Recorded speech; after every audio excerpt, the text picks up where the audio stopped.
goes into one place that they've made, and it goes all the way. Great, sounds good. Well, we have our next meeting then. Okay, let's give Steve another big round of applause. Thank you.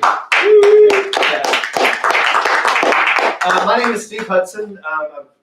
I am a member of the Wednesday crew of Wise Counsel, have been for the last couple of years, and it's a pleasure. I'm so glad that John asked me to speak on this. And this is in my wheelhouse. I tell you a little bit about myself. I'm retired Navy. I retired in 2005. I was a data analyst in the military for 20 years, and basically marketing is just really just crunching data. Is a lot of what marketing is. And so when I retired in 2005 is when I started getting into marketing and sales and that kind of stuff. And I went to, my undergrad was at Embry-Riddle Aeronautical University through the Navy. And then I became and I still am, I'm not actively teaching, but I'm an adjunct professor for Embry-Riddle in aeronautical science and unmanned aircraft systems. Drones, they teach them about drones. They're manned from the ground. I said they're manned. Oh yeah, that's true. That's true. Yeah, that's true. But then I went to grad school at a university outside of Orlando in Winter Haven called Full Sail University, and got my graduate degree in marketing, internet marketing from there. And I started this company 5 years ago, a digital mark company, and so what Sean's asked me to do is just kind of run. I reviewed this book that he had told me about, and there's the 22 laws in here they're kind of timeless laws of marketing, and so that's the reason why it's so appropriate. Even though this book was written back in the 90s, it's still relevant. It's going to be relevant today. It's going to be relevant in 20 years from now. And so I'm just kind of give an overview of the book, and then after we do this, I put together 12 kind of tips to help businesses, no matter what stage you're in, just to kind of take a look at how you're presenting yourself to your clients and your prospects and just the consumers in general. Okay, so we'll go ahead and get started. Let me say something real quick. The AC's not on, the fans are not on. If you're uncomfortable, let me know and we can turn it all on. I don't know how you feel. It feels cool. Fine, you're good. It seems comfortable to me, but I don't. You might be miserable. So tell me. I'm sorry. God's got the thermostat today. That's right. It's gorgeous outside. That's right. All right. The first law we're going to talk about today is what's called the law of leadership, and basically what it's talking about. And if you can follow it, if you want to use your sheet here, you can just write leadership in that on number 1. What this law is talking about is the person that's first to market with an idea typically ends up being the leader in that category. And so, I love the example of who was the first man to cross the Atlantic Ocean solo? Columbus? No. I meant to say an aircraft. An aircraft. Okay, I left that part out. That was good. What is that? I liked it. Yeah, to cross the Atlantic solo in an aircraft. Do y'all remember? Charles Lindbergh. Right. Who was the second man to do it? Nobody knows. All right. Well, most people don't know. He knows. His name was Bert Hinkler. All right. Now Bert was a better pilot. He was able to cross it quicker and use less fuel. But he was a more experienced pilot. He was just all around better than Charles Lindbergh. But Charles Lindbergh is known as the first person. He was the first person in that, to do that.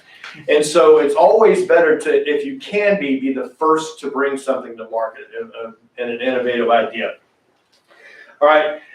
So as company owners, is there something that you can do to be first in a market? Now, so that's what the yeses and nos are on the boxes on the right. Yeah. Is that an idea for you? Check it is. If not, don't worry about it. Yeah. Now, the second law is what's called the law of category, and this kind of plays off the first law of leadership because what it's talking about is if you can't be the first in something, then just create your own category. And piggybacking off the first example, who was the third person to cross the Atlantic solo? You might be thinking that since you didn't know the second, it'd be impossible to know the third, but you do. It was Amelia Earhart. She was the third person to cross the Atlantic solo, but she was what? She was the first woman to cross. She created her own category. And so that's why if you can't be the first in an industry, try to figure out, maybe you can carve out a category that you can be first in, okay? What was the word in front of number 2? Category. Category. And another good example is Heineken. Heineken was the first premium imported beer in America. Right after World War II, they started importing Heineken. It was the first premium imported beer. Well, Anheuser-Busch, what they said, all right, well, there's no sense that you can't get into, once somebody's the first, you can't, and they're always, most of the time they're going to be number one. So what Anheuser-Busch did, instead of trying to, all right, we'll bring in our own imported beer, what they did is they said is, well, if there's a market for a premium imported beer, maybe there's a market for a premium domestic beer. They came out with Michelob, all right, to answer to Heineken. Now, Michelob's the number one, well, at the time, it's the number one premium domestic beer. And so it became a really big seller for them. They didn't try to compete with Heineken. They created their own category. Okay. Number 3, law of the mind. Okay, so this one, the mind, is what goes into number 3. It's always better to be first in the mind, even if you can't get first in the market, if you can somehow make your way in first in the mind. And a good example is IBM. Okay, IBM wasn't the first company to come out with a mainframe computer. All right, it was Remington Rand came out with UNIVAC. That was the first mainframe computer. But IBM, what they did is they just, it was a German blitz of marketing to get their name attached to the word computer, mainframe computer, in corporations, right? And so I can tell you,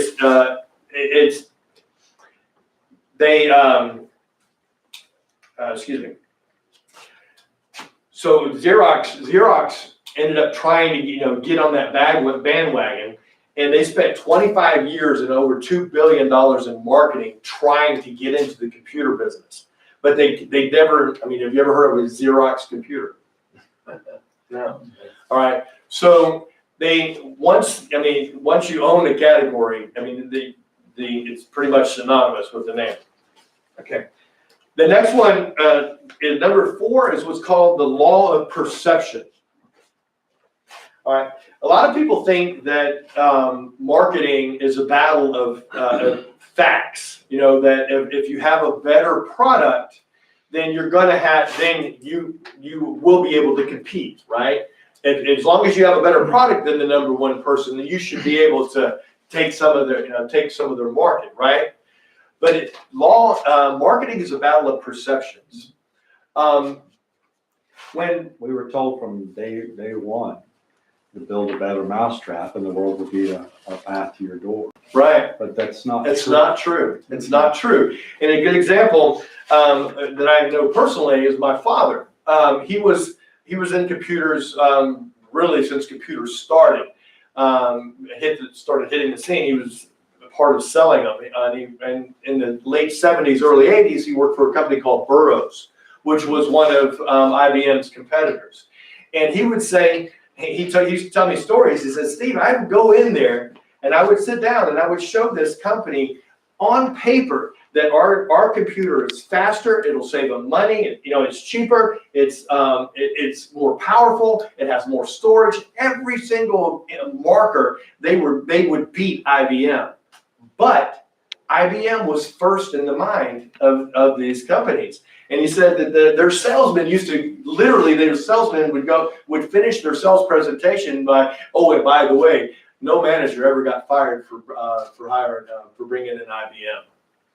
Because you can't, I mean, as a manager, if something doesn't go wrong, I mean, if something goes wrong, they know they're not gonna get fired. I mean, hey, I hired the best. I hired the #1 company, to install their computers. How, you can't, and so it was an uphill battle trying to unseat IBM for Sperry, Burroughs, and there were some other major ones that were trying to compete with them in mainframes. The law of I have to interrupt a second. Sure. God bless you. God bless you. God bless Wow. you. Wow, that was a good one. Okay. There is one of the top software developers in America sitting in this room, and he's hosting this right now at this meeting. I was wondering if Dan knew some of the other competitors to Sperry and Burroughs. I still spell computer with a K. This idea about top is absolutely wrong. We did go up against IBM a lot, Yeah. and our counter to that was that if you want to go IBM and you want to upgrade, you have to break out 2 things. First is your calendar, and second is your wallet. You're right, yeah. And that's the 2 things we push. And then our last thing was, and the problem is they don't know your industry either. Right. So there's nowhere to take you except That's a good point. the calendar and the wallet. Yeah. And it was a pretty I like that. effective go back against IBM.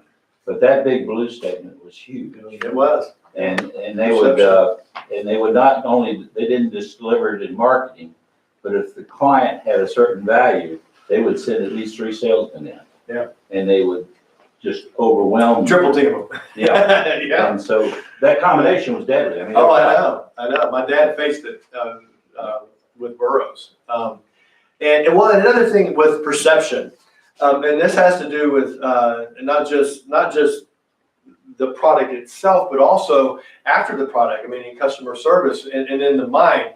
Have you ever heard of the coffee stain example, the coffee stain story?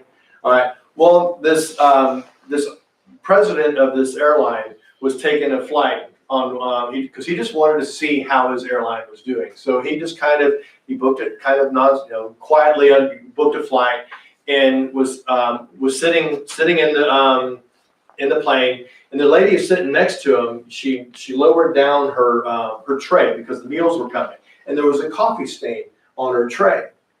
And so she had no idea who he was. And so she kind of looks at him and she said, "You see that?" She said, I wonder how the engines are. If they can't take care of this, I sure hope the engines they do a better job with that." And so, and that just floored him, because she's in his mind. I mean, in her mind now, their airplanes may not be safe just because the crew forgot to go in and wipe off the coffee stain. And so it's the same way in any industry, in any product, in any service.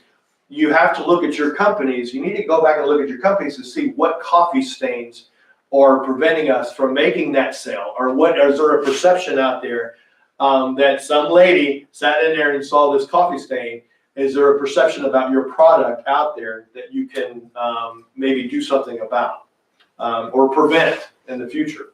I remember developing a relationship with some teachers as a young man, and came close to my high school teachers. And I remember one of my friends telling me that they would never date a man that didn't have polished shoes, because the shoes themselves represented the discipline and the upward mobility, all of those things. It's just perception. Right. It's amazing how many little areas of perception that we overlook. That's true. That's true. That's I mean, why your outward appearance does indicate how you see yourself and how you take care of yourself. Yeah. That's true. That's why I went to college in South Florida. So I could wear sandals. But I didn't have shoes. Put 'em on. Jobs. And I was not required to put any polish on my nails either. That's funny. Number 5 is what's called the law of focus. If I just say one word, overnight, what do you think? Absolutely. FedEx. All right, overnight. That FedEx owned that, there was a long period of time, FedEx owned overnight. They basically focused all of their everything, all their marketing, all their everything was focused on being the best at small packages overnight. You know, they had that big marketing campaign that said if it absolutely positively had to be there overnight, well, FedEx, right? Now, and we'll go over some of the laws. They broke some of the laws that we'll go over in a minute, because they basically just diluted that. They left that, and now they're kind of into everything. But and we'll talk about that. But it's the most powerful thing you can do as a company is to own a word that's related to your industry. You know, when I think transmission, there is a word there's a company I think of when I say transmission. Who is it? Yeah, it is. Damco has done a brilliant job of owning that word, right? They have. And so that's a good example of owning a word in an industry.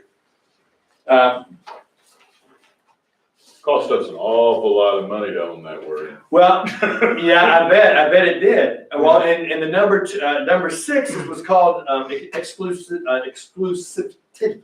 Exclusive. Thank you. And that's basically two companies can't own the same word. All right. There's not another. When you say transmissions, they're not really somebody else you think of. When you think of safety in automobiles, what do you think of? Safety. Who's been synonymous? Volvo. Exactly. Volvo. Historically, Volvo, when you think safety, Volvo owns that word, all right, as an industry. But Subaru is coming on strong. You know, yeah, they are, and that's true. But for decades, car manufacturers, they would just be basically throwing money into a fire, trying to do any type of marketing or branding around the term safety. They had to find other things to do their marketing, base their marketing on, right?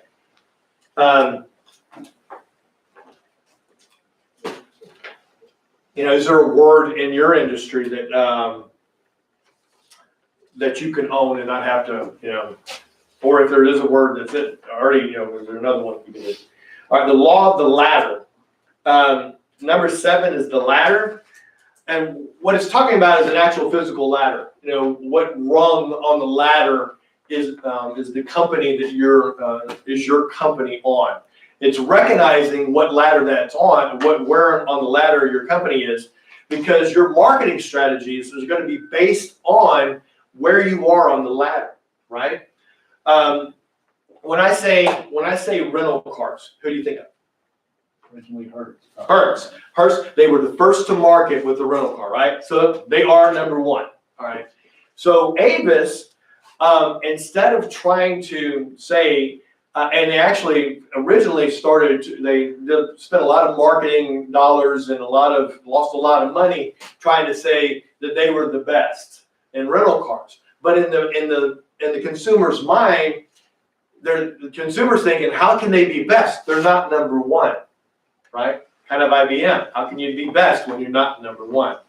And so what Avis did was a brilliant move. And what they did is they said they actually had a campaign that they ran for years that said, we're number 2 in rental cars. But why should you go with us? Because we try hard. Exactly. And so, but that right there turned the tables on them. And for 13 years in a row, they were losing money. And then when they finally recognized where they were, you know, basically publicly recognized where they were on the ladder, they actually started making money and growing. And now they're a solid number 2. National's number 3.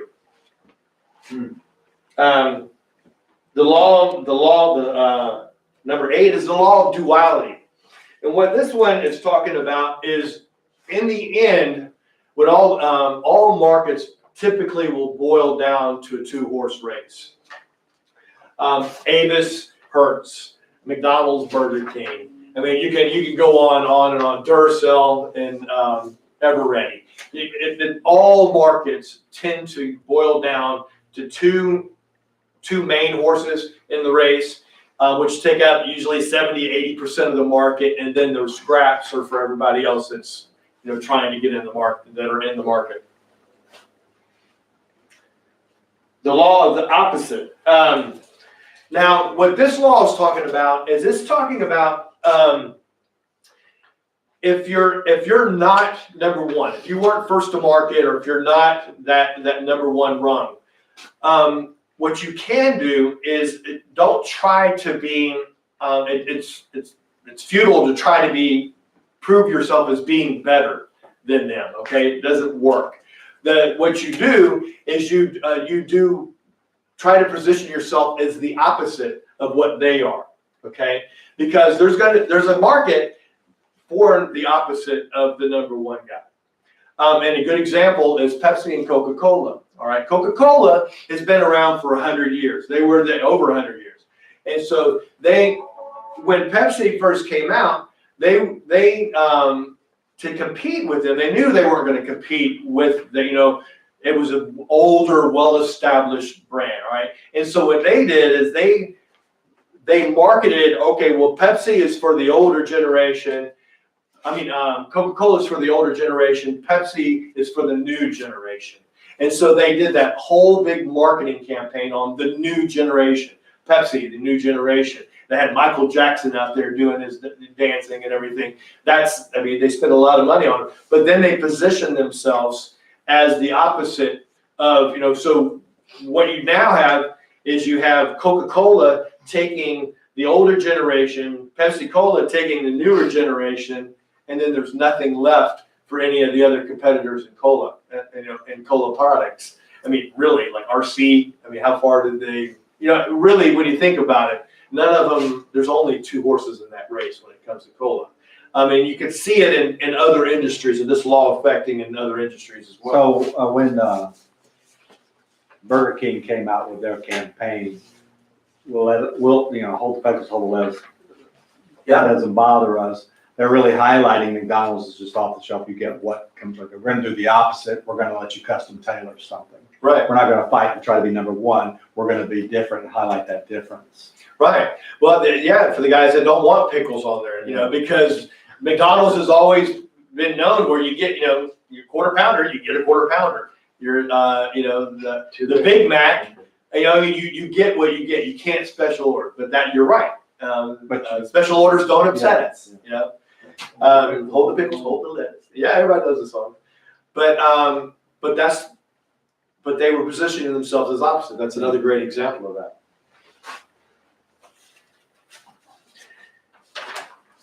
Number 10 is the law of division. And basically what this is just talking about is in any category, in any industry, you're eventually going to break down into multiple subcategories. And the biggest one I can think of is computers. You started out with these huge mainframe computers back in my father's day, and then they kind of got a little bit smaller. When I was in high school, I went to Vodtech for computer programming, and it was IBM System 360. Do you remember that one? Yeah. And you could actually fit in this room. And so it was was that big? Yeah, no, well, what I'm saying, it was that small compared to the mainframes. And so we definitely gotten smaller.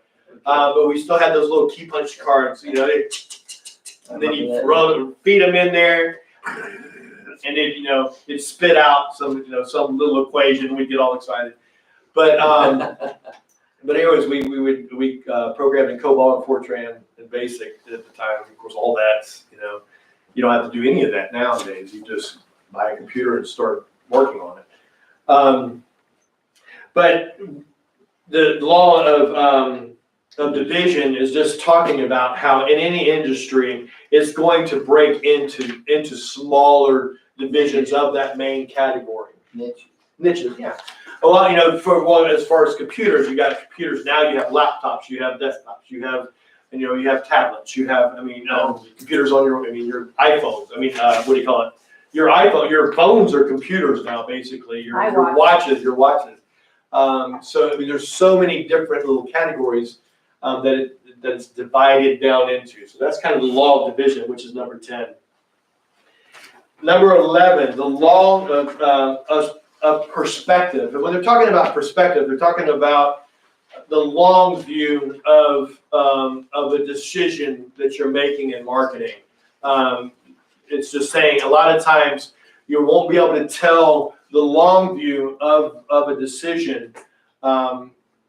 It's difficult sometimes. And a good example is if your company is always is giving a sale, okay, if you're basing your increasing in business on sales, there's a lot of strategy out there.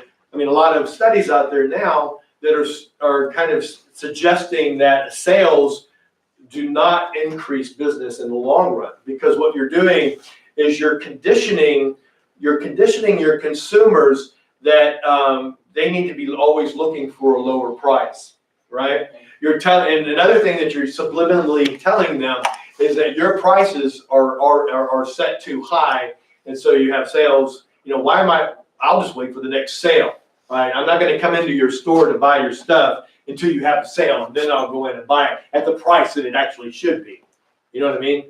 And so there are times, depending on how you use it, but that's how the law of perspective kind of plays out, is to be able to see that, but you need longer periods of time to be able to measure those types of effects.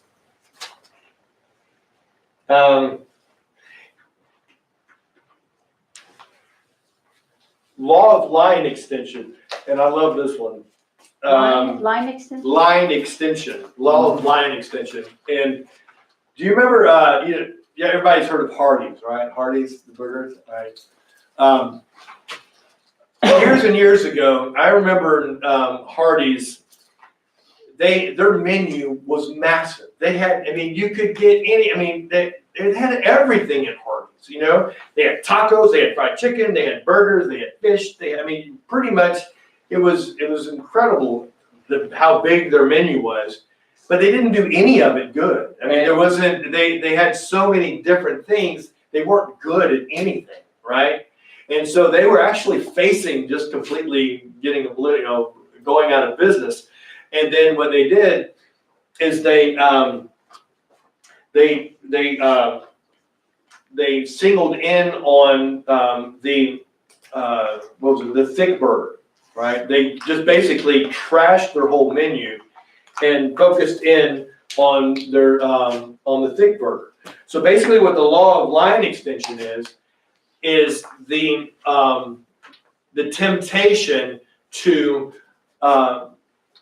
spread your offerings out to the point where you're no longer doing anything well. And so there's always a penalty to pay for that. If you're trying to be all things to everybody, you're not really good at anything for anybody.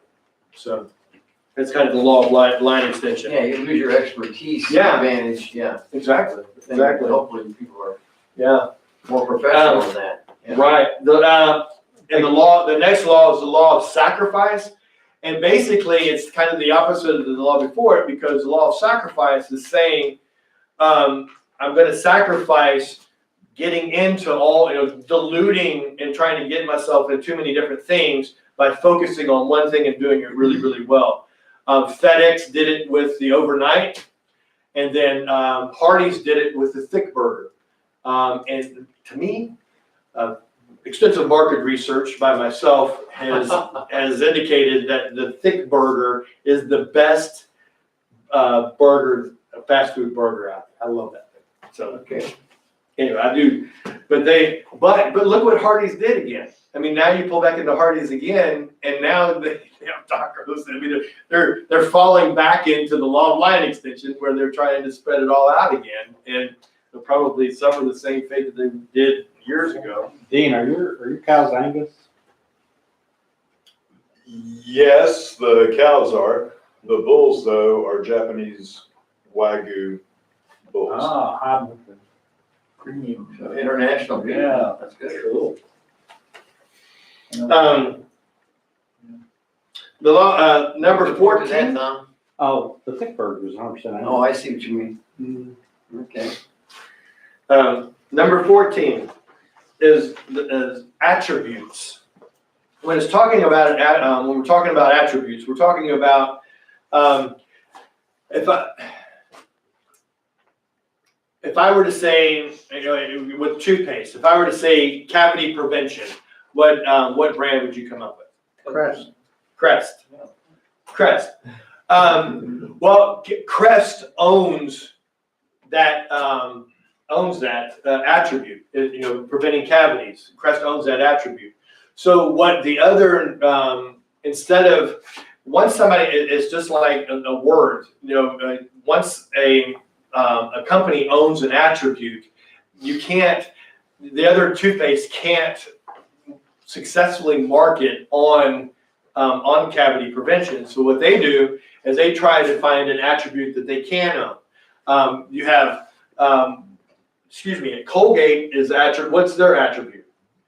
I think it's whitening, isn't it? Colgate's attribute is whitening. There's one out there that their attribute's fresh breath. Which one is that? I can't remember, but there's another one. There's another toothpaste out there, but the main attribute they went after because whitening and cavity prevention has already been taken, so they're the ones that are fresh breath, right? So your challenge is, what attribute can your company own? If there's one already being owned out there by your competition, which ones can you own? That's an important attribute. It can't just be, an attribute that doesn't have anything to do with, that's not important to the consumer. What you need to do is find out what are the most important attributes of your product or service, and then see, all right, is there anybody in the market that, or any of my competitors that owns that attribute? I'm thinking about Pronamel. They worked their attribute right into their name. That was beautiful. Yeah, to help rebuild enamel. That's exactly right. Yeah, if you can build an attribute into your name, then you pretty much own the name and the attribute. Like Sensodyne. Yeah, Sensodyne. Yeah, exactly. Those are great examples. Great examples. Number 15 is what we call the law of candor. And mean by candor is just not really like self-deprecation. The really great example is like Smuckers. You remember Smuckers? Or Smuckers, right? Mm-hmm. Their slogan was, with a name like Smuckers, it has to be good. You remember that? You know that? Mm-hmm. All right. And so basically that's the law of candor. If you tell the consumer a negative about yourself, they'll give you a positive. All right. And so now Smuckers is the leading jam in the leading preservative jams in the country is Smuckers. But they use their name as a way of just kind of making fun of it, and then it was a brilliant way to turn a negative into a positive. And so, is there anything about your company that is a negative that you can through candor turn it into a positive and use it for your benefit? It's kind of almost like a slogan, even, right? Yeah. Well, for Smuckers, it was. I mean, it's yeah. Now the law of singularity. Basically, what they're trying to, what this one is. 16. You're in 16 Yes, sir. right now. Yes, sir. Singularity. Basically, when it comes to marketing, there's typically one best move that's going to have the biggest impact. There's in every situation, the tricky thing about it is to find what that move is going to be, and that's where the problem lies, is to know. Instead of what they're trying to say is, instead of trying to shoot off in 15 different directions and not really marketing and not really tracking or measuring any of them to be able to know what is effective, is to try to find that one that's going to give you the biggest bang for your buck. And that's, it's a tough thing to do. Do you have an example of a company that's chosen one medium or used singularity to rise to the top?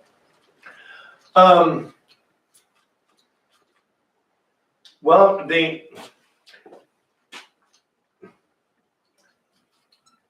Because it just kind of brings the question to mind. yeah, I know, Who because, had- who because had for the every knack to company, find it's the different. ones, That yeah. single thing is different. And, you're right.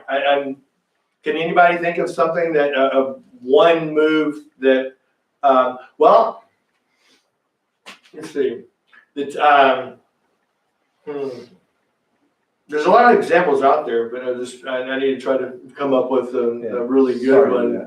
Huh? No, I'm kind of wanting you to more develop this topic because I don't think I get it. Yeah, I mean, it's a little, I want to accept it. I trust you, but. right, yeah, I want you to show me. this one, yeah, there, again, I'll need to work on developing that one. I mean, why must there only be one move? Yeah, that's true. And I say, now, I needed to do a disclosure before the beginning of my lecture that I don't necessarily agree with everything that the authors of this book say.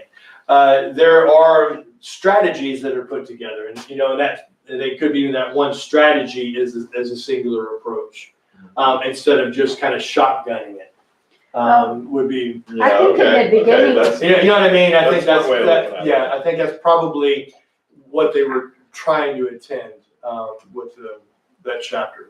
I would say in the beginning with Apple, I would say their initial move that was really effective for them is they went to teachers.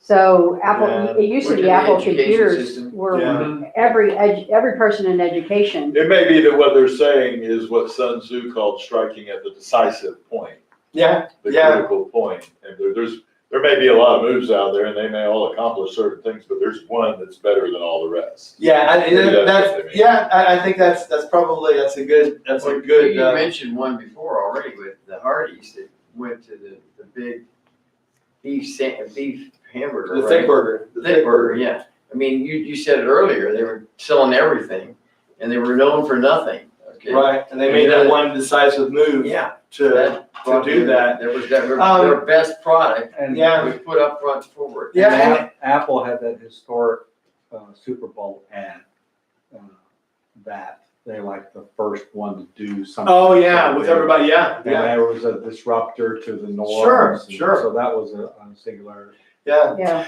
And one thing, I've been around marketing a long time. Yeah. And one thing that I have, just from experience, there is, when it comes to strategies and marketing, these laws are all, you can combine them all together. You know what I mean? Not all together, but there's laws that complement each other that you need to do. None of them are just do this, or just do that, or not do that, or not do this. It depends on, really, marketing is so, and that's kind of one of the things I love about it, is just every campaign is a challenge, because there's so many different considerations of it. And what's great about these 22 laws is that it makes you kind of think of look to see if there's any blind sides, because everybody has blind sides when it comes to trying to market for their marketing in their company. Everybody has blind sides as a business owner. I own a marketing company, and I still have blind sides when it comes to marketing. I'm always learning every day. Every new client, I'm learning, and so I think really the whole point of this, all of it, is just to take the things that are useful to you and leave the rest. Kind of what Paul says. Take what teaching is out there is useful, use it, and then leave the rest. It's not going to be applicable in every situation. Okay. So 17 is the next one, is it, or what? Mhm. Unless you write your competitors' plans, don't put that. It's not the law of unpredictability. Is that- And You had a great example the other day of how competitors can get you in your blind side. If you're focused, you can't always predict on how your competitors are going to respond to products that you come to market with. And used Microsoft as a great example. Do you want to? Can you share that with them? They thought they knew who their competitor was. So they owned the internet browsing. So they had Internet Explorer, and then Netscape, which was open source, came out as a very viable competitor. And so they poured all their legal energies and some nefarious tactics, and they buried Netscape. But that wasn't their real competitor. Their real competitor was Google. Yeah. It wasn't the browser. It was the back end. It was the data. Mm-hmm. And had Microsoft been pouring themselves into that instead of fighting Netscape, they would be what Google is today. Yeah. Well, Microsoft's still doing pretty good though, but you're right. Yeah, it is. Bing doesn't quite cut it, does it? No, it doesn't. No, it doesn't. But you're right though. They missed out on an opportunity because they didn't predict on. They didn't see that. You're right. That they got hit blindsided with that. Well, arrogance, money. I mean, actually, with Bill Gates, it's I'm trying to remember exactly how the quote was, but one of your greatest mistakes is to believe in your own press clippings. You believe in your own press. That's right. Yeah, because then you get ego and you think you know it all, and then you kind of miss the people coming up behind you. You know what I mean? Your competitors are going to snip at your feet or snip at the. Yeah. And actually to capture market share. I mean, this is where I think one example I've used with niches anyway, with banks. You think, oh, there's another bank that just opened up. Well, how are they going to compete with, Bank of America or Barnett or any of these other big banks? The way they do it is with a little niche. Mm-hmm. They say, well, we're going to have the best, interest rate, or we're going to have the best, most personable community bank, okay, where we're going to treat people differently. You know what I mean? Because in a big bank, it becomes so organized that people lose their personality or lose their identity as somebody willing to go to bat for the small guy. You know what I mean? That's right. And I appreciate that because that tees me up for the next one. Okay. It's called the law of success. Thank you for teeing me up there. Success. Basically, what the law of success is, people who become successful, they stop listening to the people that help them become so successful. They start believing their own press. Exactly. And so that's exactly what the law of success is about, is to not to think that all right, well, I've made it here, and so now I don't need to listen to advice from anybody. I know the next move to make. Right. I don't have to take wise counsel from anybody, because I'm here, number one, and so I don't have to listen to anybody. You guys need to listen to me. Yeah. And so a lot of times that can set you up for failure. Yeah. Well, this is part of the good thing about freedom, America free enterprise, is that, these companies will buy up little companies, and what do? They consolidate them. They cut out their accounting department, okay, because they have accounting already, you know what I mean? So they cut out all of that so that they can then leverage those. They keep the customers they want, and they let the other ones flounder, and then small businesses come up and take them on and create new products or services. It's a never-ending cycle. Yeah, Cycle of life. it's a good thing in one way, and another thing, it's arrogant on the big corporation part, because they're working to serve the stockholders more than they're working to serve the customer again. Yeah. They lose the focus on the customer. It's true. I- Good point. You see this, they say nothing fails like success, like really good restaurants a lot of time, like little hole in the wall places or whatever. And then they expand and they put them in all these different cities. There was a restaurant in Louisville like that. It wasn't a hole in the wall, it was a big restaurant. It was jam-packed all the time. It was a Tex-Mex. And they started expanding out to other locations in other cities, and it's crap now, They lost what made them them. Yeah. Exactly. Is a good example as well. Dr. Niels. All right, what makes him him? If he tried to take on 20,000 patients, or if he tried to get into that mold of seeing a patient every 8 minutes or whatever, the corporate, he could be really successful at doing that. but he would lose what made him Yeah. him. And the people that go to him because of that, Right, they would just go to the doctors that treat them like meat markets Right. again. You know what I mean? So you're right. They lose their identity yep, sometimes when that happens. Yeah, for sure.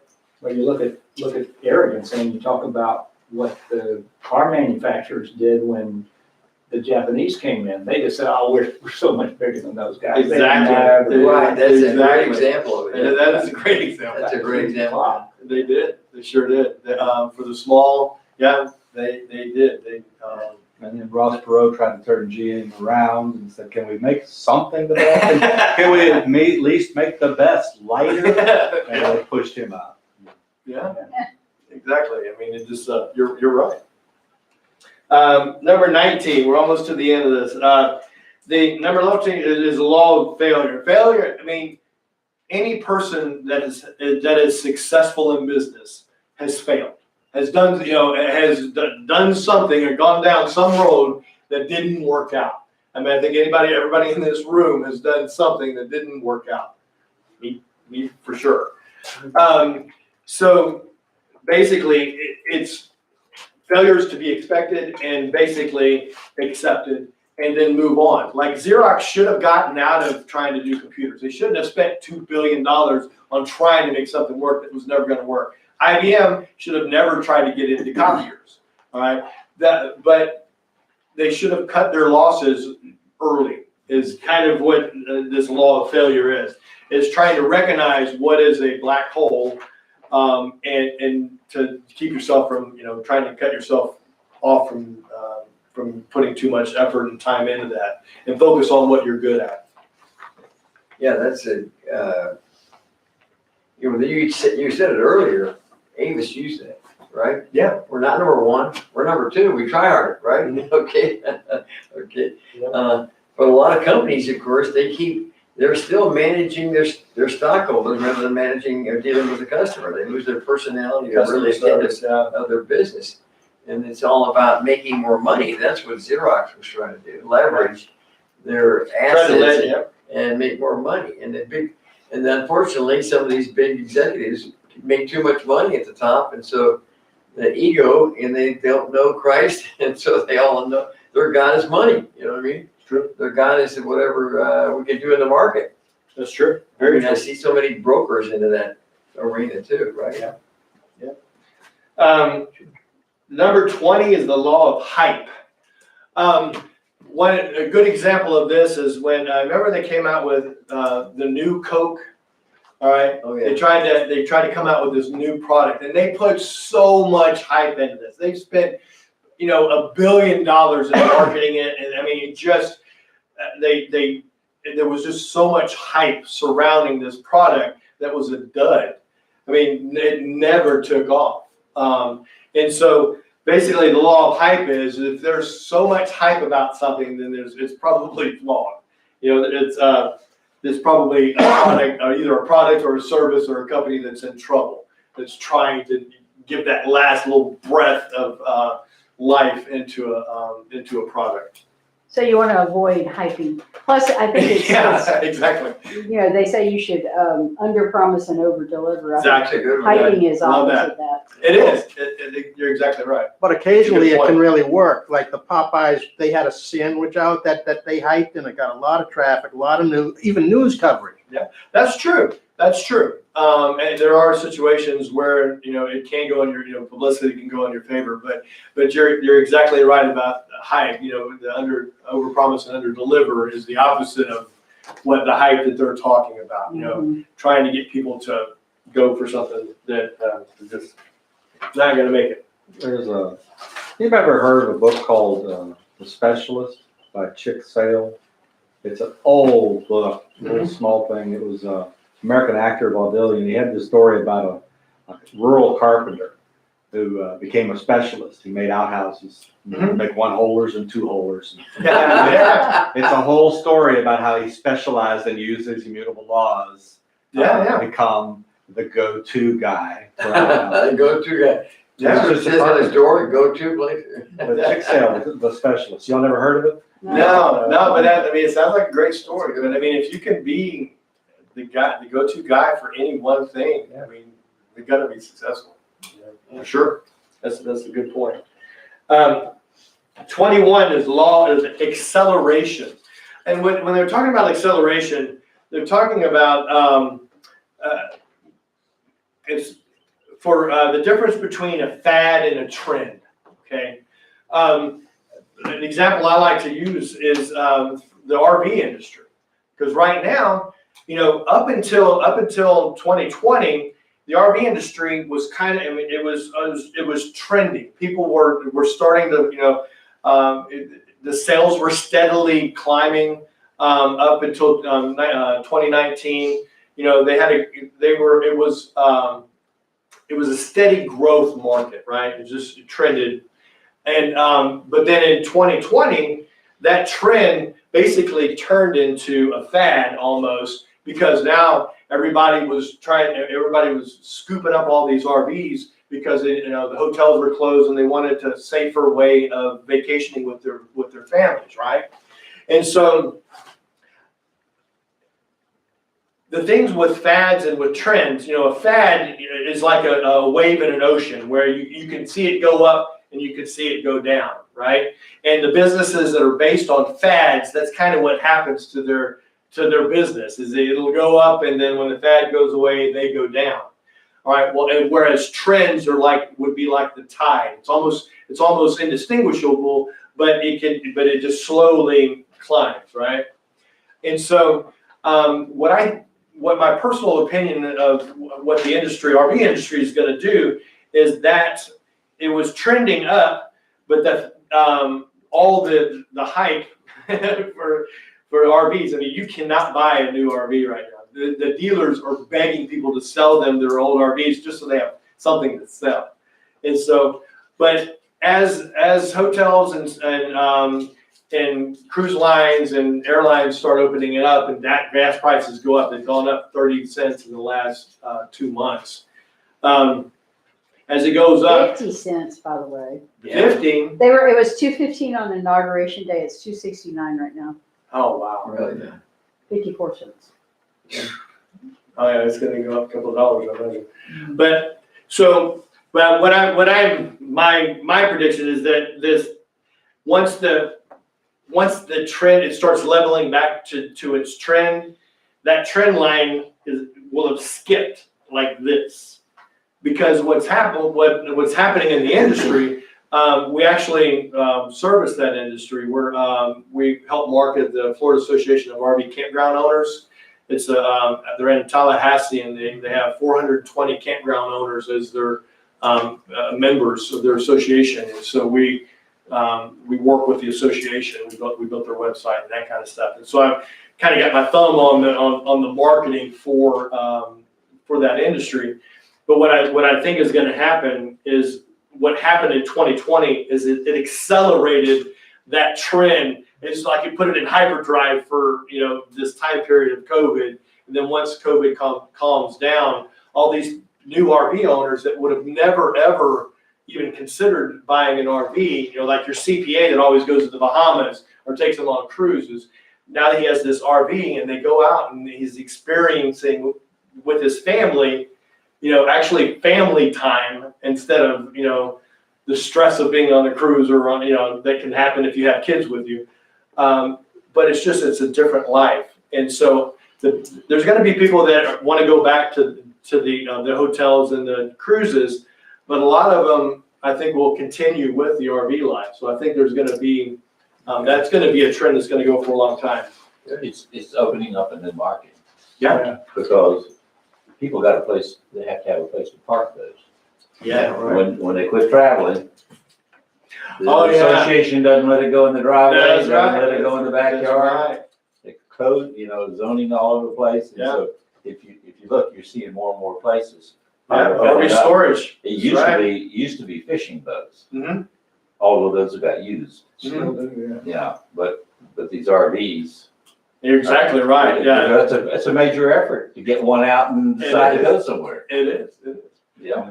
Sounds like that's even a business opportunity for you right here. We're already You could looking have at, 30. You're already looking at it? Yeah, we're already I looking bet. I bet you are. every woman on this place is against it. Okay. Every man is for it. That's great. It's just different. You see that digital sign out there? Yeah, It's unbelievable what they pay for.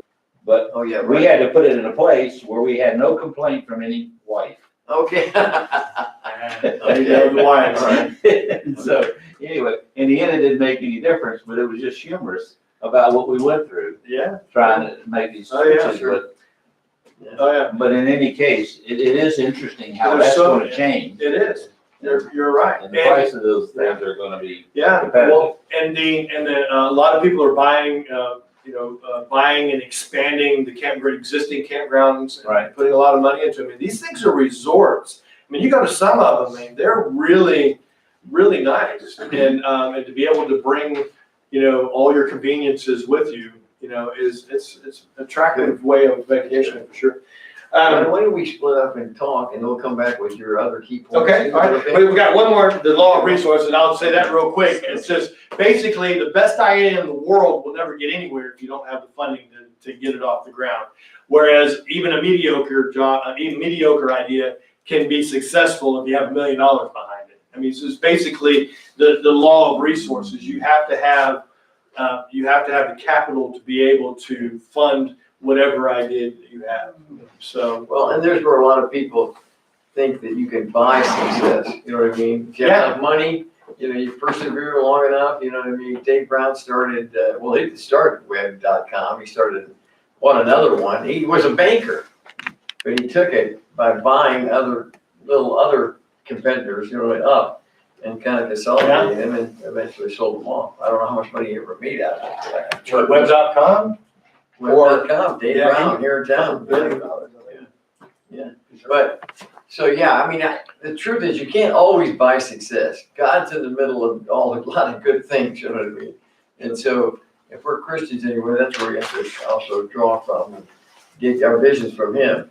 So, T.S., how about you and Dan pairing up together, and Paul and Deb, and then Tom with Scott, and Dean with Sandra, and then you're gonna go over there and talk with Danny over there and talk a little bit. We'll come back and have you share some more ideas and even Yeah, because debrief you guys from some of your discussion. Talk about what are these, pick one or two things that you think apply to you, okay, with your partner, and then vice versa, okay? Just kind of touch base with each other about it, okay? Yeah, basically, just is there any of these that struck a nerve with you to make you think, oh, well, maybe I need to take a look at that when I get back to the office or when I get back to the, whatever. Something that you may want to look into a little bit more or find out a little bit more about. And Okay? All right, go. So, hi, Paul. Yeah.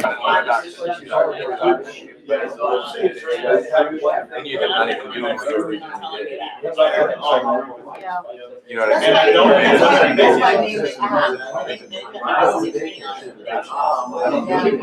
mean? That's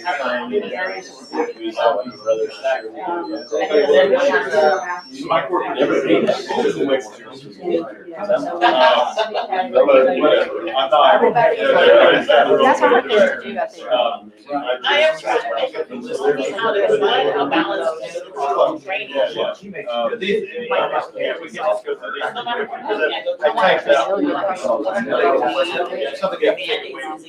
And we finally learned to walk around. Walk around. Yeah. It's not for us. Yeah. But rather than. Let's go back together again, please get your seats. Help you out, Start right? again. guys, we're gonna go ahead and get started with this second little part. If you get back to you. Oh, Well, this is one of those little miracles. right. So it's hard to say. They're not done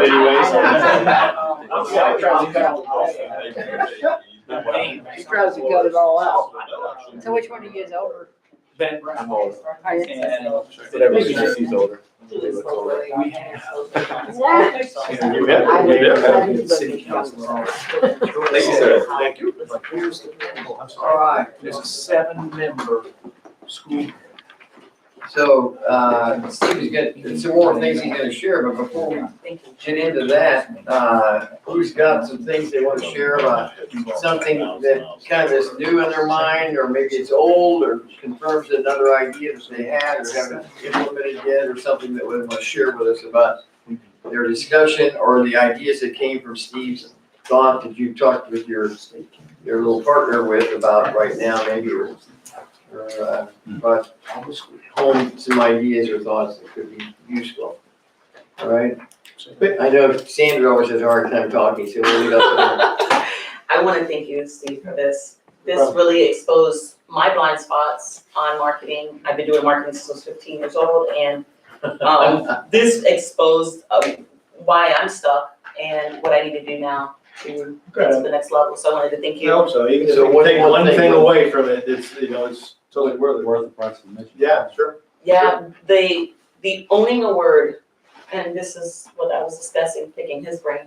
So thank you for that. It's great. So. Anybody else the have word one is thing black, is that? that the word, or? Dean. Black, is that it? DB. No, Vote for Dean. No, the word that I'm gonna probably stick with is either successology or bliss. I think that's gonna be my signature word, either successology or bliss. Okay, cool. All right, It's great. okay, Well, Dean, what are your thoughts? word and category are very similar. Yes, sir. It's true. Yeah. And when I saw that category, I thought, what I wouldn't have given for this piece of paper 20 years ago. Really, okay. And, did I jump the gun? No. that's No, not at all. You're good. I had a partner, he handled sales. And he was a good salesman, but he was a terrible salesman. And I did the technical side and did the design and the software. We catered to plastics companies. Okay. If you're a plastic manufacturer, Sure. and then eventually we got off into other areas. But it wasn't a line deal, it's just that we had software that would handle other areas, so they Sure. naturally wound up selling into them. But the point is, I never saw any discussion about any of these points in that company.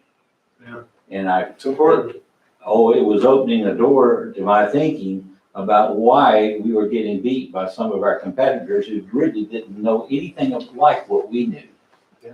But They were as and I recognize some of these tools being used, Perceptions, yeah. absolutely, and Yes, sir. I'm sitting there going, this maybe is a little personal, I fired him one day, I fired my partner.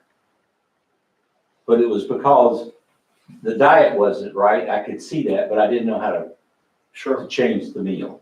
Right, I understand. I'm stealing your stuff. That's great. That's But good. if I'd have Good known- analogy. If I'd have known this, Yes, sir.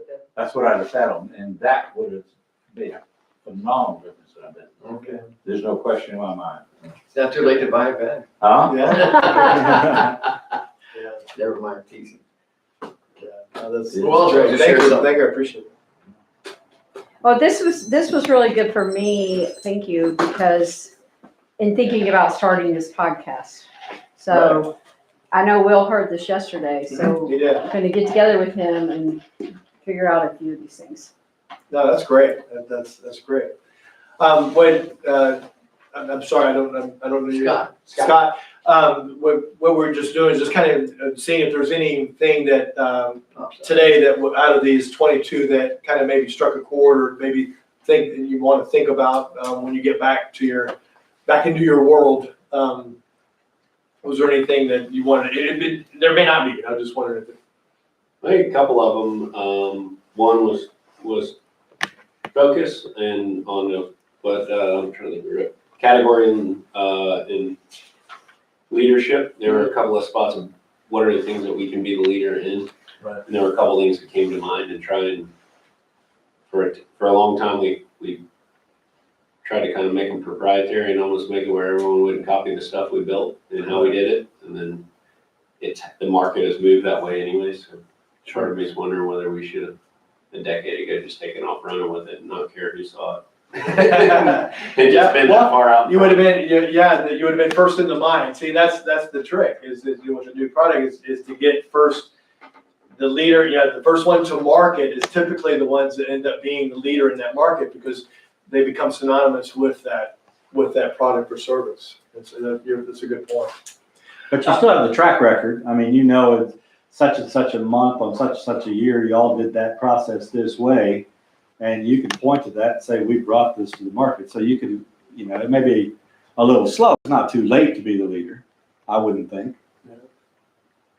Well, to start branding and marketing towards that, Yeah. to position yourself. If there's not a clear leader that's number one and you're somewhere else on the rungs, then this might be an opportunity to change your branding and your strategy to focus on owning that word or owning that idea in the prospect's mind. So for sure, that's a good point. So I just thoroughly enjoyed all this, and I've been a marketer in one way or another pretty much all of my life. For those of you who don't know, I don't know a thing about cars. I own Amco transmissions, and I do not know how to even do an oil change. But I know a thing or two about marketing, or at least I think I do. But this was able to refresh my memory and remind me of things that I once knew. Mhm. And it taught me some new stuff too. And it helped me to remember to focus on some real core principles. And it's almost like they're in prioritized order too. To And be the way first they is kind better of than are, being better, yeah. yeah. And to set yourself up as first in a category. Mhm. I've got some other businesses that are in various stages of gestation right now, and it's actually very prescient for that. Yeah. And so it was just great stuff, man. I really liked it. Obviously, there are some applications in politics too. Oh, yeah. I was thinking, So- when I saw you, I was thinking about it. Yeah. Yeah, for sure. I was gonna make that point with you. Yeah. There are a lot of good principles in here for politics. If I hadn't the wisdom or vision to recognize that, man, I'm not your guy. Y'all should get rid of me and find somebody else. No, you're right. That's a great Well, point. I wanted the opportunity to say I made him the man he is. Yeah. You just blew it, you already were there, so anyway. No, But no, That's awesome. this phenomenal thinking right here. yeah, it really is. It really is. Was It's, Carlucci smart being first to market? That was, I'm not sure how. that Well, came when across you're that. dealing, look, this is a very different thing from a product because Carlucci has been on the market for a long time and that brand, that name has been out there for a very long time. And his competitors have been on the market for also a very long time. And that's just a complicated subject for another day. And I'm glad to discuss it with you, but John will not be so glad. Yeah, you're caught. All right. Okay. So what I've done is I put together just 12 kind of just like little tips, just as a takeaway to help you start thinking about things as far as internet marketing. It has to do your website, search engine optimization, social media, how things. These were kind of a look in the past and kind of a historical, generational kind of principles that'll always be. But these tips are for trends that are happening now, since the dawn of marketing and on the internet. And so just to go through them, we just kind of skim over them quickly because, like I said, you can take them home. And also, I wanted to point out that at the top is you have my cell phone and my email address. So if you guys have any questions or you need, if something you think of a question after we leave here today that you want to ask me or something I can help you with, please just give me a call. I'd be more than happy to talk to you. Like I said, I'm a member of Wednesday's crowd with Dick Erickson and all those guys, and Bennett Brown. That's the group that I'm in. Have been for a couple of years, and just it's an honor to be with all you guys. I mean, as far as Wise Counsel goes, so I'm always happy to help any of y'all whenever I can. The first one, of course, is determine brand identity, and I just noticed a spelling error that I made here. Basically, it's talking about how people are becoming more and more loyal to brands. Brand loyalty is big in your business. It's big in a lot of people's businesses, even in medical industry. You are a brand.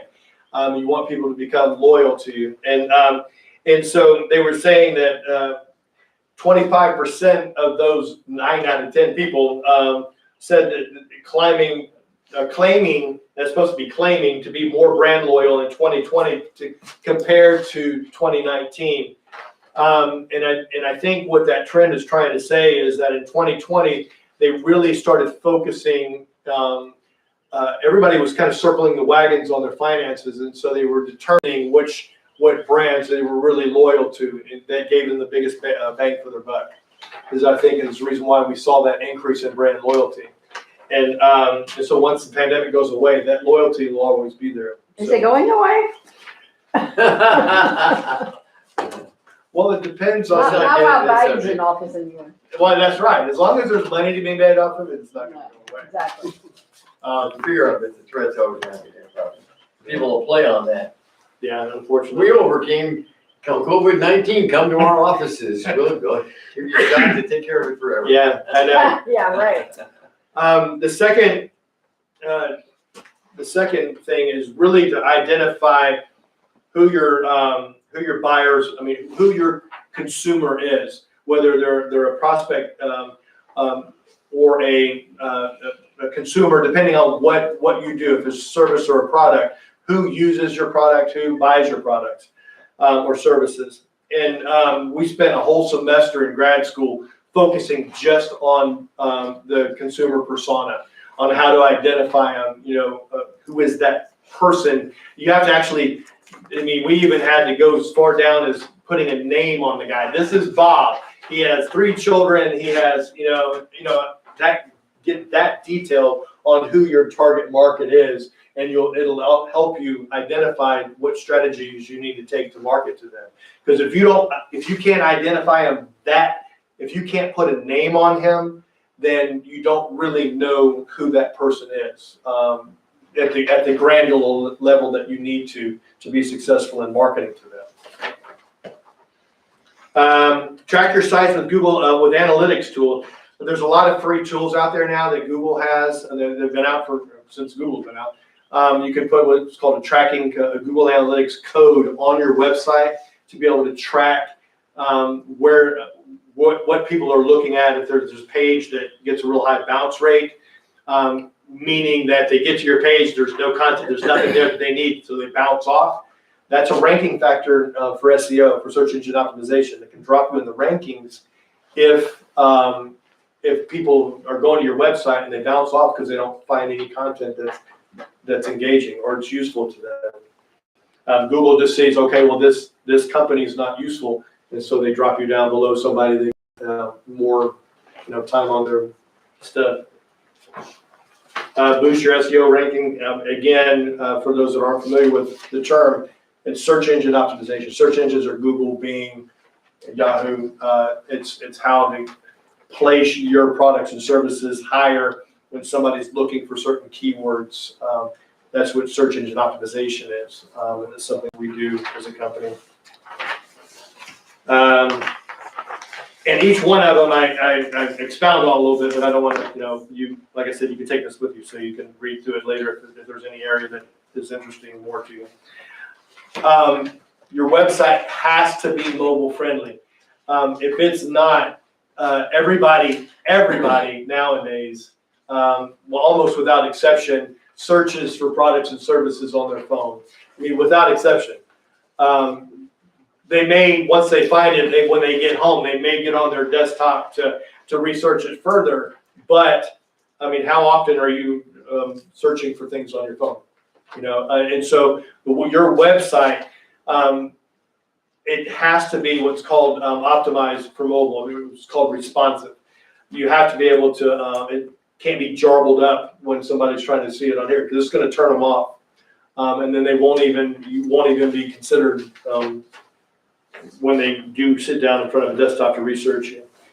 Aren't we learning how to deal with confusion though? Sir? Aren't we just learning how to deal with confusion? I go to my cell phone, I bet every third word's got a commercial sitting there. Yeah. And I'm like, I like to read a paragraph. Yeah. I can't get there. It's interesting. Pop-up ads is what they call them. Yeah, those kind of What? sites drive me crazy. They're all embedded and Right. it's just almost defeating get on there. It's just kind of interesting about, in the midst of all this knowledge, we're actually having the labor to get it, pursue it. Yeah, you're right. To have it so much at our fingertips, we're still struggling trying to tease out what information we need. I mean, that's the reason why your website has to be very, your call to action has to be very. Is Google stepping on those websites? Are they interacting with it? Or is all that embedded? Well, maybe I'm on the wrong vision here. It's really not a website I'm going to, but it's. Right, it's not a website. We were talking about. Google's. Yeah, you're talking about you're talking about your search. Yeah. It's called your search results. Yeah, you're right. And with any search results, like on a desktop, you have page one. Right. It used to be they would only they would put the ads at the top, right? And so, but now, I mean, it's just they used to have 10 organic responses to any query, right? Mm-hmm. But now what Google has done, because they know that front page is so profitable for them, they've pushed down to where only maybe 5 or 6 results of actual organic results will show up. The rest are ads. And then, the little box, they call it the maps. Like when you search for something, and they call it they used to be a 6-pack, now it's a 3-pack. It'll show you the name, and then it shows you their location. Anyways, Google is trying to take up all the real estate on page one of any keyword search for ads, because that's where they make a lot of their money, is through that.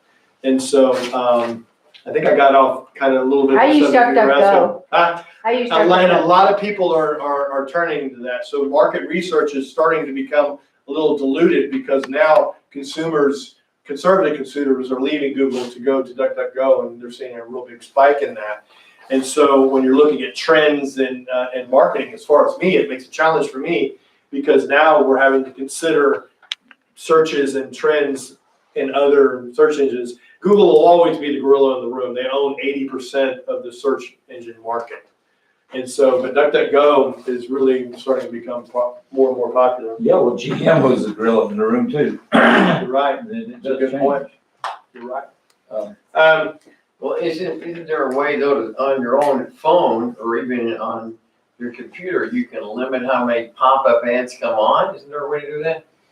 Or not? You know about that? Yeah, Can't you have blockers or something like that work against those things? If you want to limit that.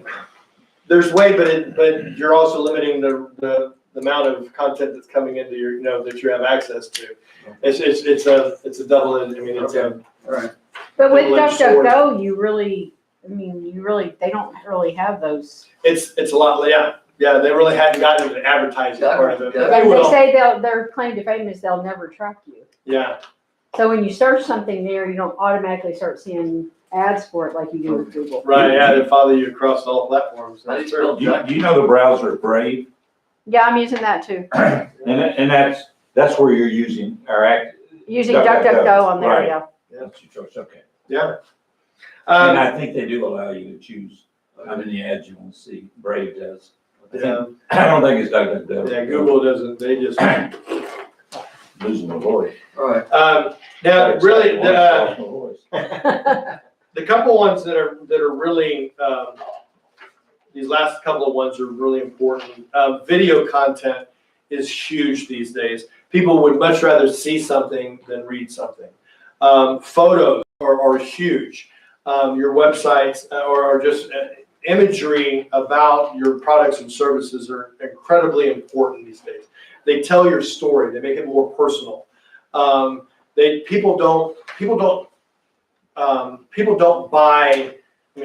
do business with brands and services and products, right? They do business with people. People do business with people. So they want to know the story behind the products and services. And so video is a good way to do that. Photography is a great way to do that. And so, and if social media is a great way to get that story out through video and photography and social media. is a great way to do that. And in social media, you can target the persona of the type of person you're looking for very, very, you can pinpoint it a lot better, a lot easier than trying to own a keyword, for Google search. Can you comment on, like with Facebook and Instagram and all, Twitter, I basically I'm boycotting them right now because of what they do. So what do you do about that? I mean, I'm just really upset with those platforms who have taken down channels that I appreciate. Sure. So I don't know how to deal with that dilemma, Right. You mean as far as how you're still going to market yourself? Right. Without using Yeah. marketing tools that are out there? Yeah. There are, there's ones, I mean, my wife is just like you.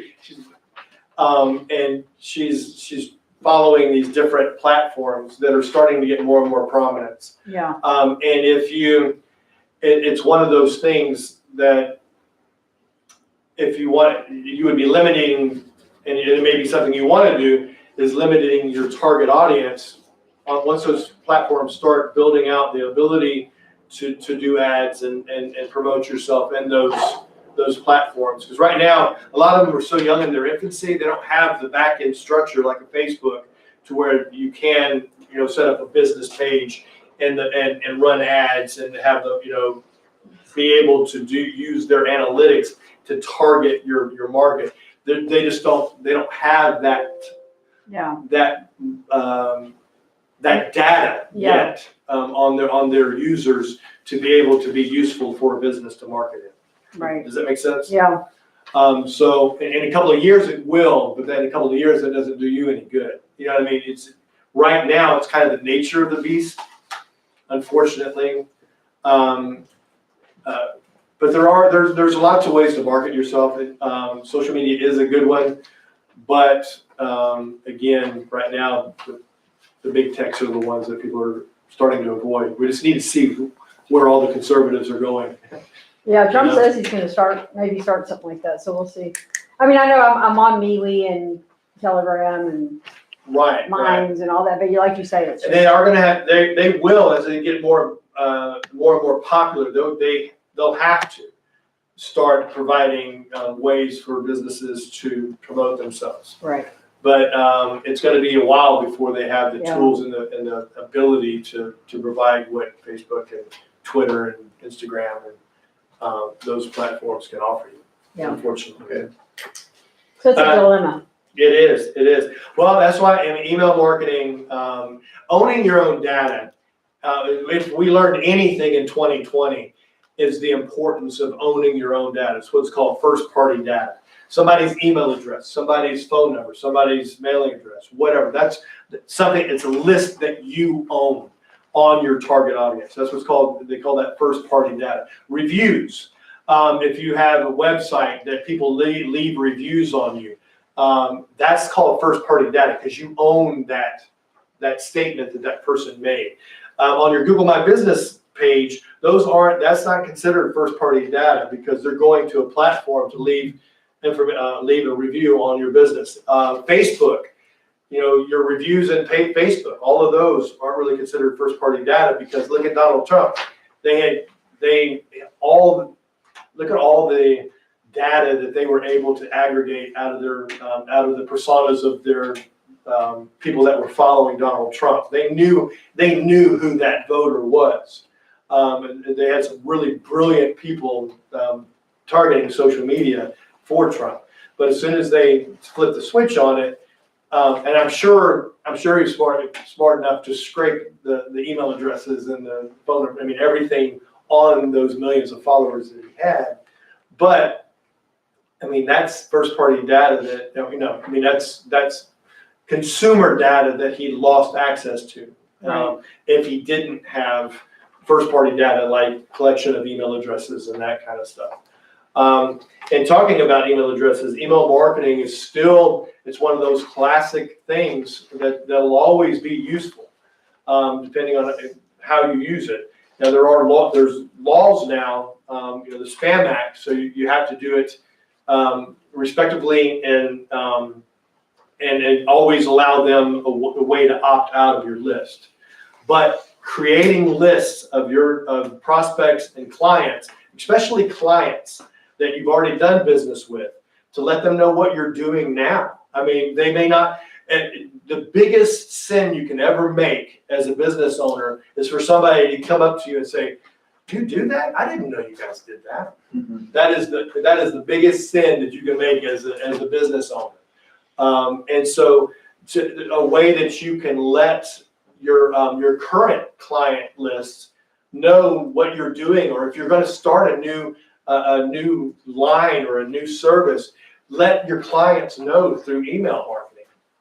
Let them know that hey, I'm going to start this new venture, or we're getting into this, and they already trust you and know you, and because they're doing business with you. All right, you've already built that personal level on them, and so now you can let them know that they're a perfect audience to get new business.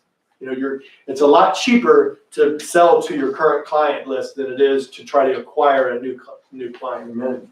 And so that's why these lists are so important. The average business in America loses 20% of its customers every year. So the 80% you have, you want to keep trying to grow them, and other avenues or ways to serve them. Yeah. But at the same time, you got to go out and market to find new customers all the time. That's true. You can't just sit and It's on a the never, same yeah, ones. it's always this, yeah, for sure. Offer free webinar. Well, and some of you that do services, what you're doing is great to get people to know you and trust you and learn about what type of knowledge you're able to position yourself. You and Dr. Will are going to be able to position yourself as an authority in something that people are really concerned about right now. And so, as far as, and you guys are in construction, from what I understand. Even a video, just a couple of minute video showing your process. You know, they do those time lapse videos where you can show a process. You can show a whole build in a matter of 60 seconds. You can show a build from beginning to end. But that gives you the ability to show a prospect or a client or anybody what it's like to be in your world during a build, all right? What it's like when you take over the space that they've invested in to build them something, you know. Time-lapse photography is really powerful. And so, and you, of course, you know, any type of webinar, free webinar, it's called attraction marketing. Anytime that you can give them something that's of value for free, they're going to come back to you and with their wallets open and want to pay you for whatever else you can give them. All right, it's called attraction marketing. And John, I mean, you're fantastic at doing that kind of stuff. You do a lot of stuff. You know, you give a lot of training away, a lot of advice, and a lot of for free, to where it gives people the ability to see you as an authority in your area of expertise and a resource. That's all any businesses are, is just placing yourself as the resource that they can trust. No matter if it's a medical, if it's a service for your cars, if it's construction, if it's software, it doesn't matter what it is. You're humanizing what you do as a service or a product. Like I said, Zig Ziglar. I'm a big fan of Zig Ziglar. People do business with people